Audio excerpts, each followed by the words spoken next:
बिस्मिल्लाहिर्रहमानिर्रहीम। ये जिस शख्स देख रहे हैं हट्टा कट्टा है, बिल्कुल सेहतमंद है, पता है, बिल्कुल सही है, हाथ बिल्कुल ठीक है। कैसे ये मूव करता है, हाथ को मांगने का तरीका ऐसे लगता है जो मजबूर हो गया है। तो ये इस तरह हो गया रूप बता लेता है। इसका नाम मोहम्मद भुट्टा है। क्रैश मोहम्मद क्रैश वल्दियत है, पसरूर का रहशी है और ये हमारे इलाके में इस तरह भीख मांगता है। हाथ बिल्कुल देखे इसका ठीक है, मूव कैसे करता है देखिए, कैसा इसका तजर्बा है। तो लोगों को बेवकूफ़ बनाया हुआ है और बिल्कुल आंखों में धूल पहुँचने के मुतरादिफ है। तो ये देख सकते हैं बिल्कुल हाथ ठीक है। तरीका मैं ऐसे पूछा है करके दिखाएं ज़रा, उसने करके दिखाया कि मैं ऐसे सारा दिन ऐसे किया। आगे वीडियो बात करते करना है, तू समझा ज़रा। यार मैं मंगना बच्चों वास्ते यार 2 4 5। अच्छा, हाथ जिस तरह करना वो करके विखा, जिस तरह करना ना स्टाइल नाल करके विखा, जिस तरह ए स्टाइल तेरा हुंदा इस तरह मंगन दा। ते कित्थे कित्थे मंगना जा, किवें किवें मंगना जा। घरां विच दुकानां बाजार। हाथ ज़रा सामने भी लिया ना, ज़रा करके कफ चुकना, कफ चुक अपना हुण करके दस। ए देखो जी, ये हाथ है भाई हुणां दा, जेह्ड़े मंगदे ने भीख। तुहानूं पूरा मुआयना कराने हाथ दा कायदा तौर पर। यह देखो सारा हाथ दा स्टाइल। ते ए मंगदे ने साहब।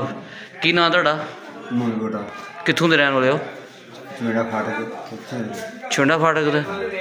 अच्छा जी।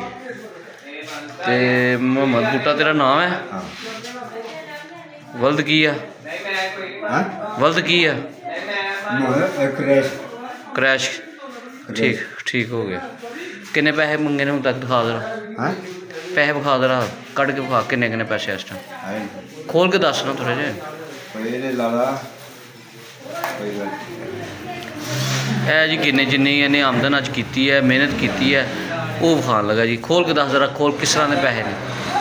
ये 10-10 के नोट ने, 100-100 के नोट ने, 50-50 के नोट दे ने। ठीक है ना जी। यह नोट ने जी, यह मंगते ने। सब तो वड्डा माशाअल्लाह सेहतमंद है, तो हत्थ दा ठीक है, सारा कुछ ਇਹਦਾ ठीक है।